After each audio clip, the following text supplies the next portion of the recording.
Rated mature audiences only. Viewer discretion is advised. Hey guys, what is going on in the world today? Guys, shortly here, we're going to start our broadcast here, our recording for our bonus episode. I'm going to be calling it, Can You Deal with Gig Workers? And it seems to be like the new norm of instant work, right? Gig workers, platforms, and Uber seem to be pretty much today in America. Guys, we got a lot here on the show. Stay tuned as you can find this episode on anchor.fm /Savage Unfiltered, as well as other platforms. Could be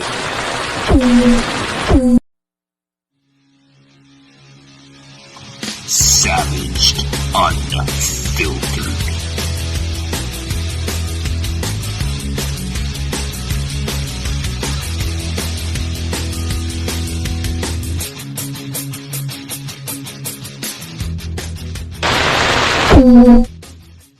Just give you a vague explanation that, it's based on factors like how far away it is, how many items.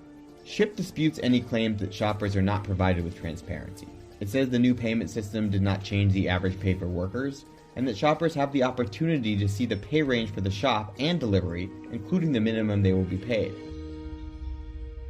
In the gig economy, what workers need and employers want can sometimes be at odds. This can lead to contractors putting in longer hours than expected, chasing the next ride or task to make ends meet.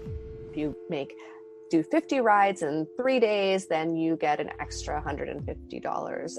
And those bonuses are deceiving because they are completely controlled by the company. So as you get closer and closer to the number 50, it gets harder and harder for you to actually get meet your bonus number. They gamify the whole experience. So you keep the eye on the prize with a Z. You don't keep the eye on the price. They pay the bonus that is supposed to be a bonus actually out of your own pocket.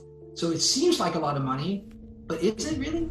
Companies can also pay gig workers to sign up more people to work for the service. But you're also getting paid to saturate even more the market, to flood the market even more. So you're also shooting yourself in the foot. In the case of Uber, for example, once you're in, you get a lot of good fares. Algorithmically, the system is designed such that new drivers get hooked because they think that this is like a way to make money. And then when you're an older driver, when you've invested in a car, etc., your income starts to drop off dramatically. Back to Iode, a trade union representative. He says this is what's happening to Uber drivers where he works. If you look at Nigeria, they take driver every minute, every second. Most of the people that collect a loan to put car into their platform cannot meet up. It's not a joke that people are suffering, people are not making money, but they have trapped people into their system already. Uber told us it has pledged to improve the quality and security of platform work. For example, they plan to make their earning estimator available to more than 40% of active US drivers in over 30 cities by the end of the year. So is the law keeping up to protect gig workers' rights? Digital rights experts say the lack of transparency around apps' algorithms takes power away from the workers, but that insights on data processing could be used to argue gig workers are employees rather than contractors. From Britain to India, gig workers have started to fight back and demand better pay and working conditions. Courts have found that these workers are employees. For the smaller companies, you've seen the reclassification of some workers in the U.S., certainly in Europe and Italy and in England. For the larger companies, because they have the capital to keep up the fight, they have done so. Gig sector companies spent $205 million on a campaign which led to a major victory in California in November 2019. The industry-backed measure, known as Prop 22, was successfully passed in a statewide vote which cements workers' position as independent contractors. With the passage of Prop 22, we've seen venture capitalists come out and write opinion pieces that say that this creates an opportunity for them to spread gig work to the health, education, retail, and hospitality sectors. So now is really the time for state actors to step in and say absolutely not. As countries around the world face economic uncertainties, experts say that it is time to improve conditions for all low-paid workers. We need to make sure that we protect, that we raise the bar across the low-wage industries and across low-wage service markets. Because the only reason that people are working on these gig platforms and having these apps that they work through is because other alternatives. Hello guys, welcome to today's show. Welcome guys. For those who are listening in the background, I have decided to take this episode, a bonus episode of the Savage Brief, over to the nearby park here. Here in Florida. I no longer reside in Georgia anymore. I moved my life, my show, and in my entire world over to the Sunshine State. So yes, guys, we are broadcasting out of Florida. And we are broadcasting out of a very beautiful park here in Cocoa Beach, Florida. So, I'm sitting at the park here, guys, and it goes to question, like a lot of us folks, we don't enjoy the little things. I can tell you right now that I'm sitting here at the park. I'm enjoying the nice white ducks, the geese, the birds,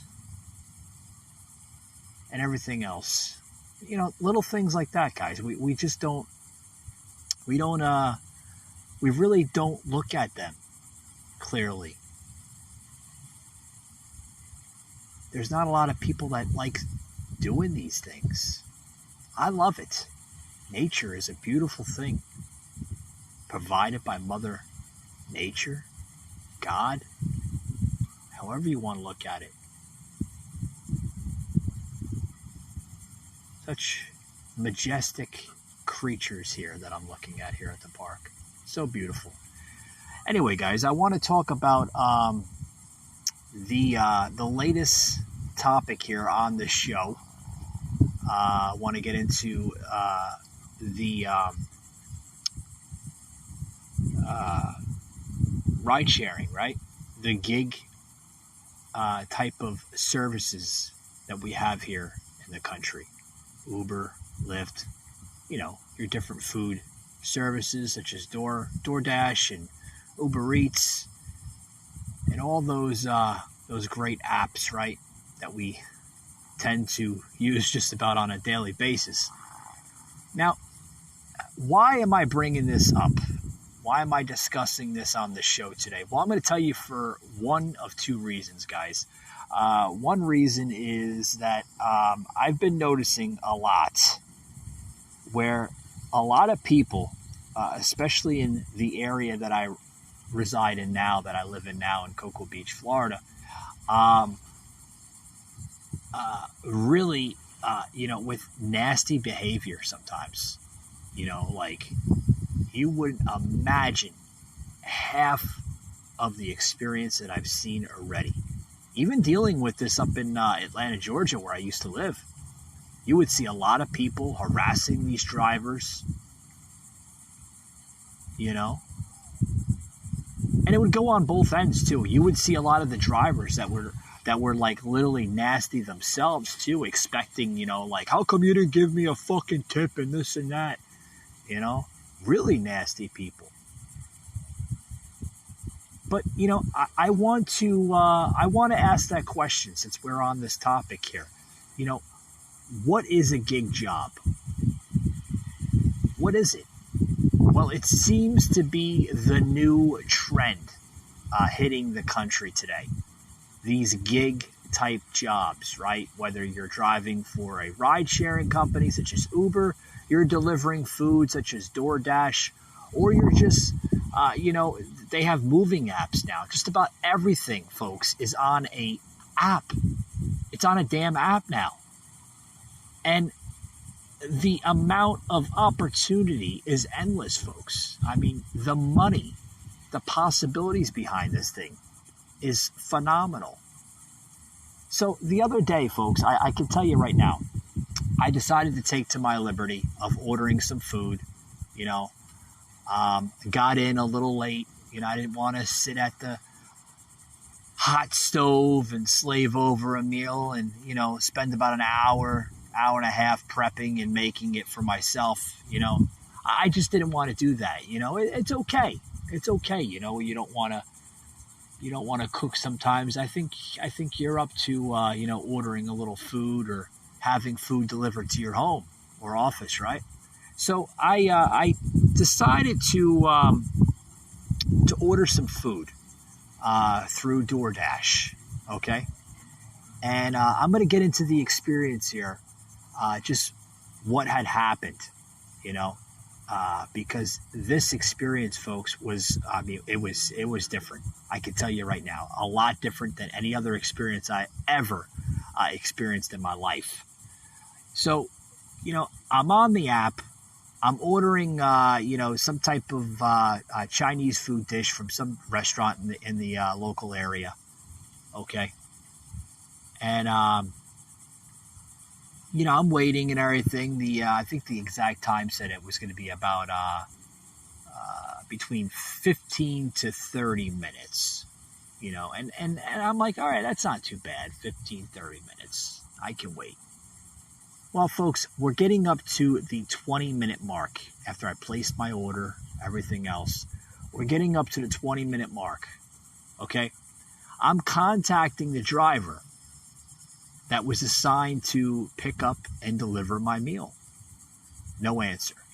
I'm texting, no answer. At this point, I'm now frustrated. I'm angry. I'm pissed off. I'm wondering, you know, where the fuck is my food? Like, where the hell is it at? I ordered this food. I spent, you know, almost $25 on this meal, and still there's nothing. Zada, Zabuk, nothing, right? So I'm waiting. 20 minutes goes into almost 30 minutes. I'm contacting the driver again, you know, because that's what you do, you know. If they do leave a phone number. And another form of contact in the app. You can either text or you can call the driver and speak to the driver. The driver's not answering, okay? He's not answering. And how do I know it's a he? Because, you know, it shows the picture on the app, right? Which is, it's a convenience. It's a little safety feature. So I finally get a hold of the driver. After, you know, just almost 10, 15 minutes of yelling and screaming and, you know, acting like a madman myself, you know, and I'm like, hello, sir, you know, I'm such and such. I believe that you were assigned to my order. I'm just wondering where it's at. And the driver is literally yelling like a madman over the phone. Yelling, screaming. You don't know how bad of a day I had and this and that and what the fuck is your problem? And I mean, this guy is going, I mean, he's going unfiltered himself, you know? And I was like, you know what? Listen, you know, calm down. I'm sure you had a long day with other orders and, you know, other things that you're doing. But, you know, let's be reasonable. Let's talk like, you know, grown adults here, grown men. Let's try to resolve this thing. So after waiting almost 30 minutes, he's putting me into another channel of frustration and anger after what he had decided to do. Okay? He then cancels the order on his end. So now my order is with this driver. He canceled it. I didn't know you can do that. Apparently you can. Canceled my order. The order's with the driver. The driver probably was freaking eating it to begin with. Cancels the order. Now I'm without food.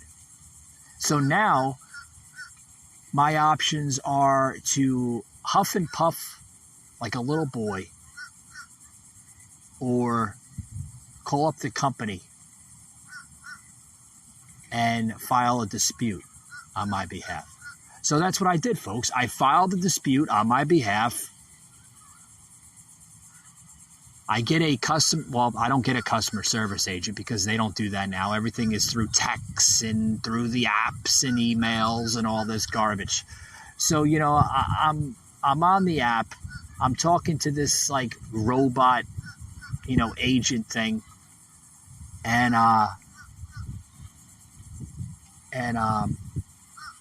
he's questioning, the time and, did I make contact with the driver? And I'm like, did I make contact? The driver never showed up. He canceled my order after he picked it up. So at this point, I'm given options. I'm either given an option to get fully refunded back to the method of payment that I used, right? Or I will be assigned to another driver and then I have to wait another 15, possibly 40 minutes. Now, this is going into like 30, 35 minutes already. So now the customer service, this robot agent thing from the app, is telling me possibly another 30 minutes. So that's over an hour, folks, for food that costs no more than maybe $23, $25. Now, I did this because I didn't feel like cooking to begin with. I was tired. I was out all day.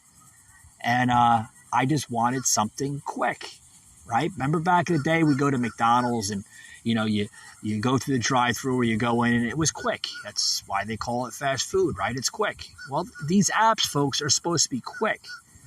They're supposed to be convenient. How the hell is it convenient when people are going to be difficult like this? And that goes into my title, how to deal with gig workers. How to deal with this. Guys, we'll be right back after these words. Don't touch the dial.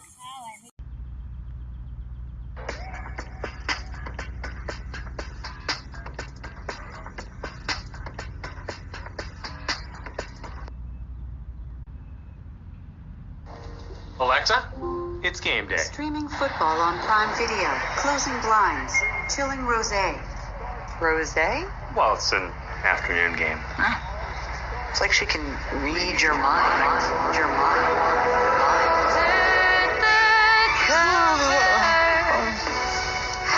I love that we get to sleep in. Ordering fresh mint mouthwash. Extra strength. I'm thinking I should get a spray tan, because that's on Wednesday. Activating blender. Funeral's on Monday.